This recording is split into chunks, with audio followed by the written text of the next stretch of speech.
ఈ పేద ఇంటి అల్లుడు 50 కోట్ల విలువైన డైమండ్ను గిఫ్ట్గా ఎలా ఇచ్చాడు?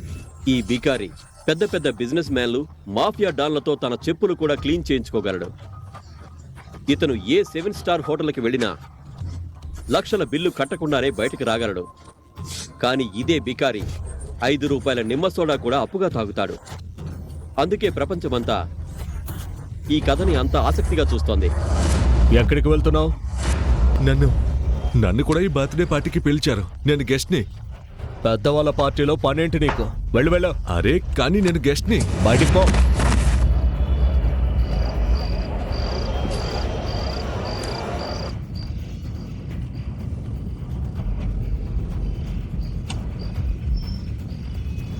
గాయ్స్, ఈ బికారిని చూడండి.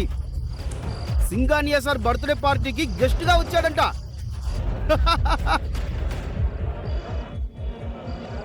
ఐశ్వర్య బేబీ, ఇంటికి వెళ్దాం పద. ఐశ్వర్య, ఈ బికారిగా నీకు తెలుసా? నో నాకు అస్సలు తెలీదు. ఎవరు నువ్వు? ఈ బికార్ ఎవరు? ఈ పార్టీలో ఏం చేస్తున్నాడు? Who the hell are you? ఇది వినగానే ఆకాష్ షాక్ అయ్యాడు. ఐశ్వర్య ఆకాష్ని అవమానించడం ఇదేమీ ఫస్ట్ టైం కాదు. ఐశ్వర్య నీకు కొంచెం ఎక్కువైంది అనుకుంటా.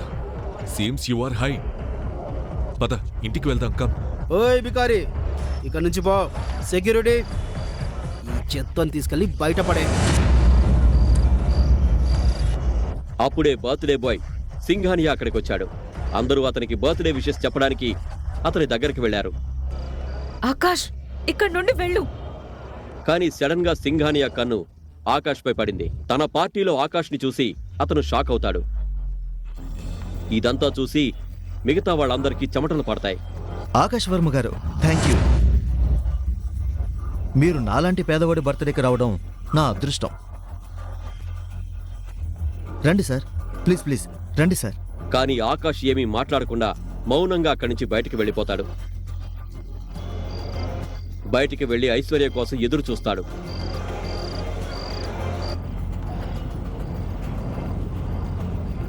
పార్టీ అయిపోగానే ఐశ్వర్య మత్తులో తూలుతూ బయటకొస్తుంది.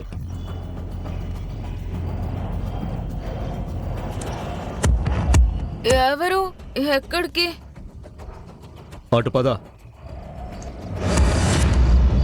నా వైఫ్. పద.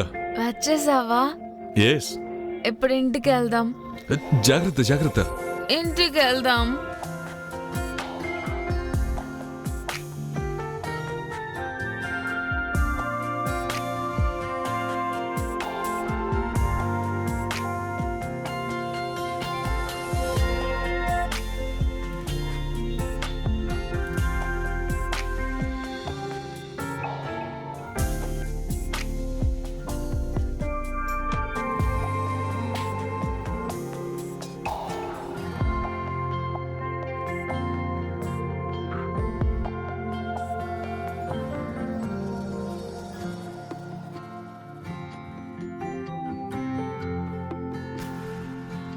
ఎలాగోలా ఐశ్వర్యను తీసుకుని ఆకాష్ తన అత్తగారింటికొచ్చాడు.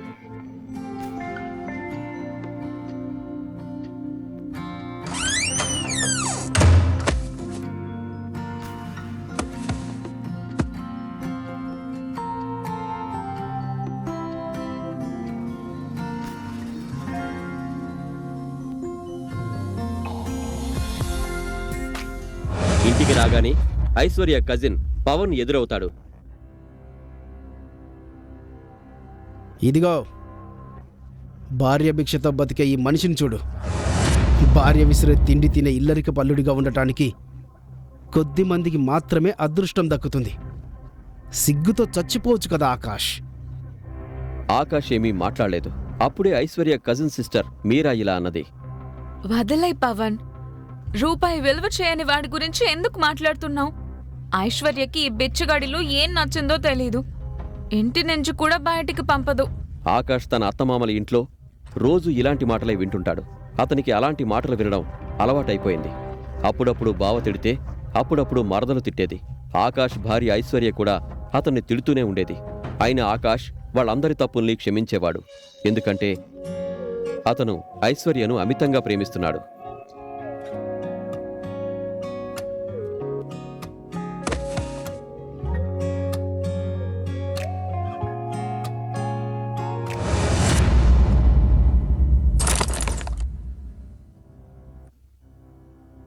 ఇదే నీ స్థాయి.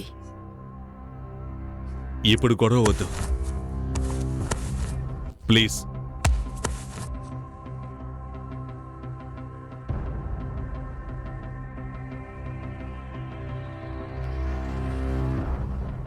వీళ్ళకి నా నిజం తెలిసిన రోజు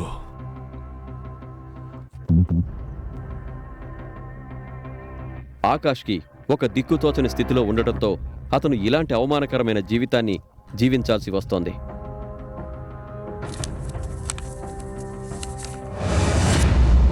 ఆకాష్ నిజమేంటో ఎవరికీ తెలీదు.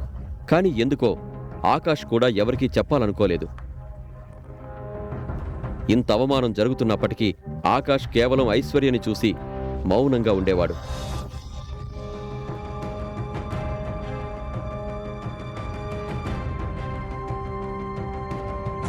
కానీ అతన్ని అవమానించేది ఇంట్లో పనివాళ్లు, బావ, మరదలు మాత్రమే కాదు, అతని అత్తగారు కూడా. ఆమైతే తన కూతురు ఐశ్వర్యకి ఆకాష్తో విడాకులు ఇప్పించాలని అనుకునేది. సైన్ చేసి ఇక్కడ పెట్టు.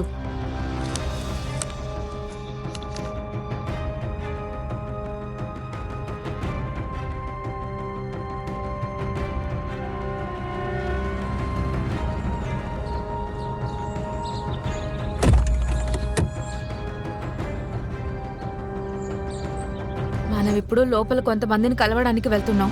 వాళ్ళందరి ముందు నువ్వు పొరపాటును కూడా నా భర్త అని చెప్పుకోకూడదు. ఎవరన్నా నిన్నేదన్నా అడిగితే నువ్వు నా పనివాడివి అని మాత్రమే చెప్పాలి. ఓకేనా? కానీ ఐశ్వర్య ఏంటి ఐశ్వర్య? లోపలికొచ్చిన వాళ్ళు మామూలు వ్యక్తులు కాదు. వాళ్ళెంత పెద్ద పొజిషన్ లో ఉన్నారో, ఎంత రిచ్ పర్సన్సో నీకు తెలీదు. నీలాంటి పనికి మాలినవాడు, అసమర్థుడు నా భర్త అని తెలిస్తే వాళ్ళ ముందు నా గౌరవం పోతుంది. నాకు చాలా పెద్ద అవమానం జరుగుతుంది. అందుకే ప్లీజ్ నేను చెప్పినట్లే చెయ్యి. ఓకే ఐశ్వర్య. ఐశ్వర్య తన బికారి మొగుడు ఆకాష్ను అవమానించడం కొత్తేమీ కాదు. ఐశ్వర్య మరియు ఆమె ఫ్యామిలీ మెంబర్స్ ఆకాష్ని కుక్క కంటే హీనంగా చూసేవారు. కానీ ఆకాష్ ఎవరి మాటలకు బాధపడేవాడు కాదు. ఎందుకంటే అతనికి తన భార్య ఐశ్వర్య అంటే అమితమైన ప్రేమ. ఇప్పుడు ఐశ్వర్య తన స్నేహితురాలు రూపాలతో కలిసి కొంతమంది దారి తప్పిన తన రిచ్ ఫ్రెండ్స్ ని కలవడానికి హోటల్కి వెళుతుంది. నీకు చివరిసారిగా చెప్తున్నాను, ఈ రోజు ఇక్కడ ఏ గొడవ చెయ్యొద్దు. ఐశ్వర్య రూపాల్ లోపలికి వెళతారు. ఆకాష్ వాళ్ళ బ్యాగులు పట్టుకొని వారి వెనక పనివాడిలాగా లోపలికి వెళతాడు. లోపల డబ్బు పొగరుతో ఉన్న ప్రేమ్ మల్హోత్రా, రాజ్ బేడి మరియు పారస్ అగర్వాల్ కూర్చొని ఉన్నారు. వాళ్ళు నిజానికి రూపాల్ ఫ్రెండ్స్ అయినప్పటికీ ఐశ్వర్య అందాన్ని చూసి మైమరిచిపోయారు.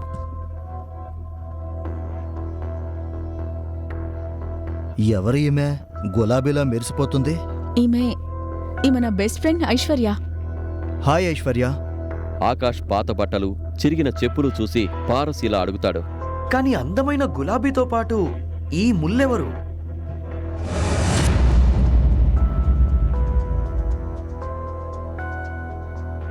సార్, నా పేరు ఆకాష్. అరే అవును, గుర్తొచ్చింది. ఐశ్వర్య అంటే ఈ పనికి మాలిన ఆకాష్కి ఐశ్వర్య తండ్రి చంద్రకాంత్ ఇచ్చి పెళ్లి చేశారు కదా, నిజమేనా ఐశ్వర్య? ఇప్పుడు ప్రేమ్ మరియు పారస్కి ఈ బికారి అందమైన అమ్మాయి అయిన ఐశ్వర్య భర్త అని తెలియగానే ఐశ్వర్యతో ఫ్రెండ్షిప్ చేయాలనే వారి కోరికలు నీరుగారిపోతాయి. ఇప్పుడు ఆ ముగ్గురు కలిసి ఆకాష్ పేదరికాన్ని ఎగతాళి చేయడం మొదలు పెడతారు. ఆకాష్ భయ్యా, మీరేదో బ్యాంకులో పనిచేస్తారని విన్నాను. అయితే మీకు నెలకి ఎంత జీతం వస్తుందో తెలుసుకోవాలని ఉంది. ఇలాంటి వ్యక్తిగత ప్రశ్న అడిగి కావాలనే ఓవరాక్షన్ చేస్తున్నాడు. సార్, నాకు 12,000 వస్తాయి. ఎప్పుడైనా బోనస్ వస్తే 15,000 కూడా వస్తాయి. 15,000? ఎస్. 15,000 వస్తాయంట? No good good. అంటే నా జ్యువెలరీ స్టోర్ అకౌంటెంట్ జీతంలో సగం మాత్రమే. కానీ ఈ రోజుల్లో ఇది కూడా చాలా ఎక్కువ. అలా కాదు పారస్ బాయ్, నీ స్టోర్లో ఏదైనా స్టాఫ్ అవసరం ఉంటే ఆకాష్ బ్రదర్ను ఎందుకు తీసుకోకూడదు? చూడ్డానికి తెలివైన వాళ్ళ ఉన్నాడు. కంప్లైంట్ చేయడానికి అవకాశం కూడా ఇవ్వడు. అవునవును, ఎందుకు తీసుకోను? అంటే నేను ఇతనికి 20,000 నుంచి 22,000 జీతం అయితే ఇవ్వగలను. ఆకాష్ భయ్య, మీరు ఒక పని చేయండి, మీరు రేపటి నుంచే జాయిన్ అయిపోండి. ఆకాష్ అనుకుంటే వాళ్ళు ముగ్గురిని కొనగలిగే శక్తి అతనికుంది. అది కూడా బజార్లో సరుకులు కొన్నట్లు. ఏంటంటే మిస్టర్ అగర్వాల్, మీ ఆఫర్కి థ్యాంక్ యూ. నిజానికి మీరు నా గురించి ఎంతగా ఆలోచించినందుకు నేను మీకు రుణపడి ఉంటాను. కానీ విషయం ఏంటంటే నాకు జ్యువెలరీ గురించి ఎక్కువ తెలియదు. So I'm sorry. Aishwarya Rupal friends పనికిమాలిన మాటలు విని విసిగిపోయింది.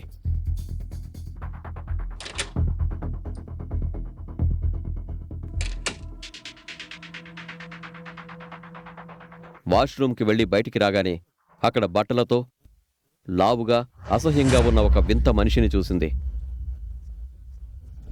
వావ్, అందాల రాణి. నిన్ను చూడగానే నా లోపల ఏం జరుగుతుందో చెప్పడం కంటే చూపించాలనుంది. How dare you!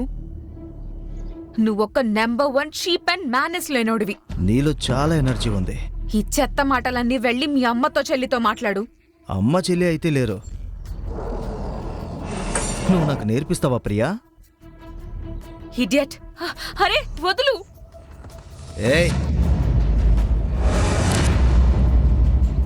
ఐశ్వర్య మరో ఆలోచన లేకుండా అతని చెంప చెళ్ళుమనిపించింది.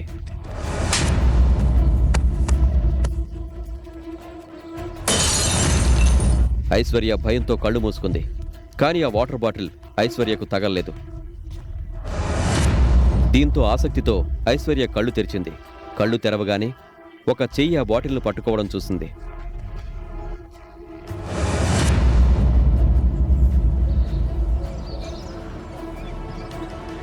తాగింది బాగా ఎక్కువైనట్లుంది మీకు. మీరు ఇంటికి వెళ్ళాలనుకుంటే, అది కూడా ప్రాణాలతో వెళ్ళాలనుకుంటే ముందు నా వైఫ్కు క్షమాపణ చెప్పండి. ఎవరికి ఎంత ఎక్కువైందో ఇప్పుడు నేను చెప్తాను.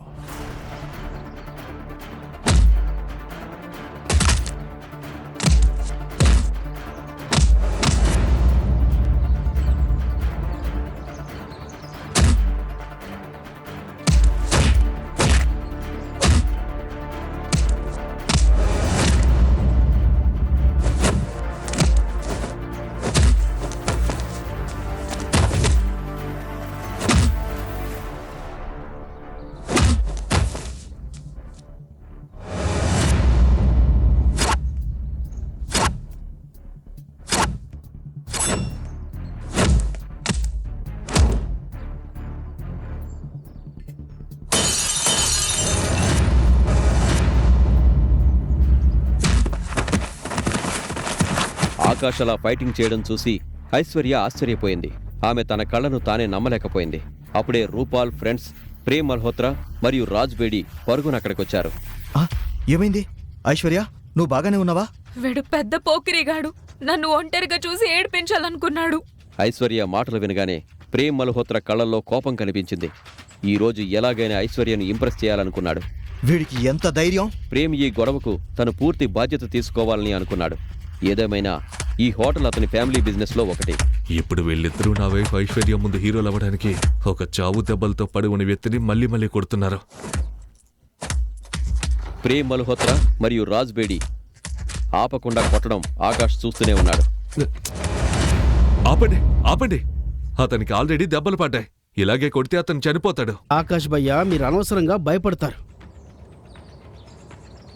ఒకవేళ వీడిక్కడ చనిపోయినా పర్వాలేదు, నేను ఈ హోటల్ ఓనర్ని. మ్యాటర్ ఇక్కడే సెటిల్ డౌన్ చేస్తాను. అతను ఏం చేయకుండా సైలెంట్గా దెబ్బలు తింటున్నప్పటికీ ఈ రౌడీ మామూలు రౌడీ కాదనిపిస్తుంది.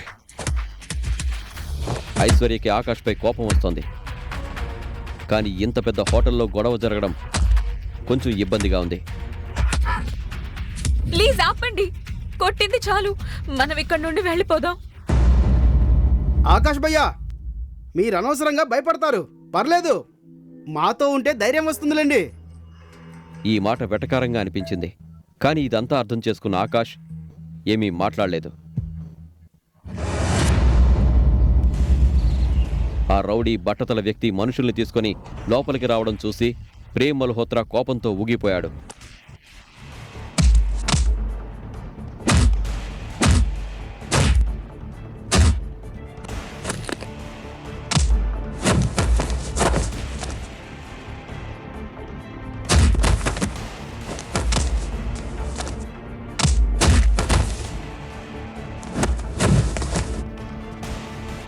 ప్రేమ్ మల్హోత్రా మామూలు ఫైటర్ కాదు.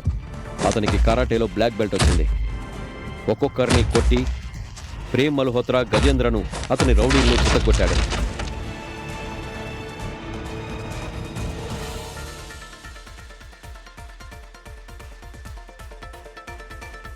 మీరందరూ పనికిరాని వాళ్ళు. మిస్ ఐశ్వర్య, రూపాల్, మీరు ఓకే కదా? ప్రేమ్ ప్రశ్నకు ఐశ్వర్య మరియు రూపాల్ తల ఊపారు. ప్రేమ్ ఐశ్వర్య కళ్ళల్లో తనపై ఇంప్రెషన్ని చూడాలనుకున్నాడు. కానీ ఐశ్వర్య కళ్ళు తన భర్త ఆకాష్పై ఉన్నాయి.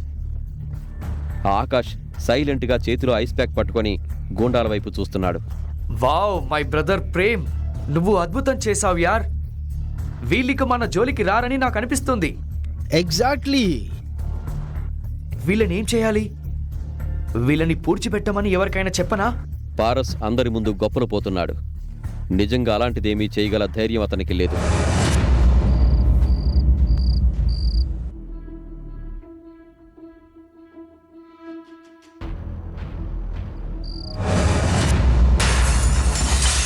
ఏయ్, చాలా ధైర్యం ఉంది మీకు. రండి, నేను కూడా చూస్తాను మీలో ఎంత ధైర్యం ఉందో. వచ్చి నన్ను ఫేస్ చేయండి. రండి రండి. ఏయ్, నాకు కూడా అసలు భయం లేదు. నువ్వు నా ముందుకొస్తే నేను నిన్ను ఖచ్చితంగా ఎదుర్కొంటాను. కానీ ప్రేమ్ మల్హోత్రా అతన్ని చూడగానే ఇంకేమీ మాట్లాడలేకపోయాడు. తన ముందు ఉన్న వ్యక్తిని చూసి ప్రేమ్ మల్హోత్రా నోరు పడిపోయింది. ఎందుకంటే ఎదురుగా ఉన్న వ్యక్తి మామూలు గుండా కాదు. మొహంపై గాయంతో ఏర్పడిన పొడవైన గీత, దృఢమైన శరీరం ఉన్న విక్కీ బాయ్. అతని వెనక 15 నుంచి 20 మంది ఉన్నారు. వారందరి బాడీలు చూస్తేనే అర్థమవుతోంది ఫైటర్స్ అని. బాయ్, మేమేదో జోక్ చేస్తున్నాం. అచ్చా, జోక్ చేస్తున్నావా? అవును బాయ్. జీవితంలో జోకులు ఉండాలి కదా. ఏ, మీరు కూడా జోక్ చేస్తారు కదా. అయితే నేను కూడా మీతో కొంచెం జోక్ చేయనా? మాట్లాడుకుని సెటిల్ డౌన్ చేసుకుందాం కదా. అవును బాయ్. పదండ్రా, జోక్ చేయండి. విక్కీ భాయ్ గూండాలు ప్రేమ్ మల్హోత్రా మరియు రాజ్ని కొట్టడం మొదలుపెట్టారు. అరే, సరిగ్గా కొట్టండ్రా, సరిగ్గా కొట్టండి వెళ్ళినాయి. విక్కీ భాయ్కి తన ముందు జరుగుతున్న ఈ తమాషా చూసి చాలా నవ్వొచ్చింది. ముగ్గురు రిచ్ పర్సన్స్, 2 అందమైన అమ్మాయిలు మరియు చీకట్లో బ్యాట్ల శబ్దం. Boy boy boy, please boy, please please boy, క్షమించండి బాయ్, ప్లీజ్ బాయ్. రే, తీసుకెళ్ళండి. విక్కీ భాయ్ మిగతా వారిపై అంతగా దృష్టి పెట్టలేదు. కేవలం ఆ ముగ్గురు బిజినెస్ మ్యాన్ కొడుకుల్ని కొడుతుంటే చూస్తూ ఉండిపోయాడు. విక్కీ భాయ్ గుండా ఒక పెద్ద ఇనుపరాడ్డు పట్టుకొని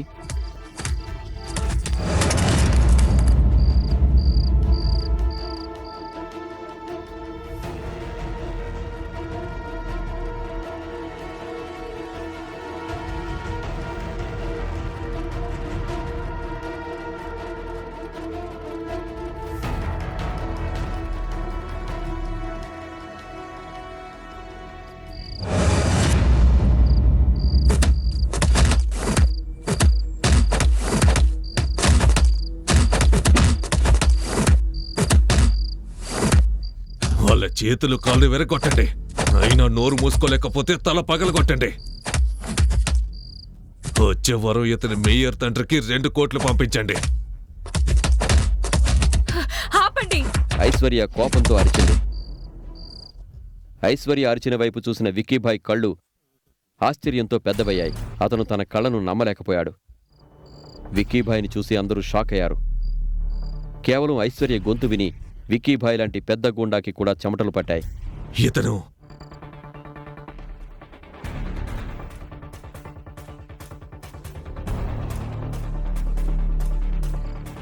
ఆకాశ్ వర్మ. పదండి పదండి, ఇక్కడి నుంచి వెళ్ళండి.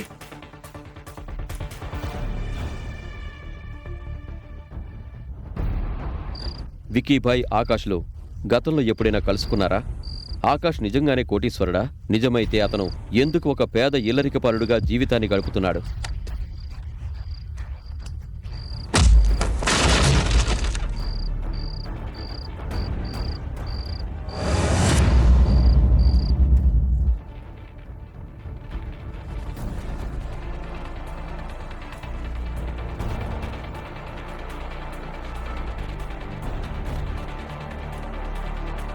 ఐశ్వర్య తండ్రి ఆమెను ఆకాష్ లాంటి పేదవాడికిచ్చి ఎందుకు పెళ్లి చేశాడు? ఆకాష్ నిజం బయటపడితే ఏం జరుగుతుంది? ఈ ప్రశ్నలకు సమాధానాలు తెలుసుకోవాలంటే నెక్స్ట్ ఎపిసోడ్ వినాల్సిందే. క్రింద ఇచ్చిన లింక్ ని క్లిక్ చేసి పాకెట్ ఎఫ్ఎం యాప్ ని ఇన్స్టాల్ చేసుకోండి. Stay tune to pocket FM.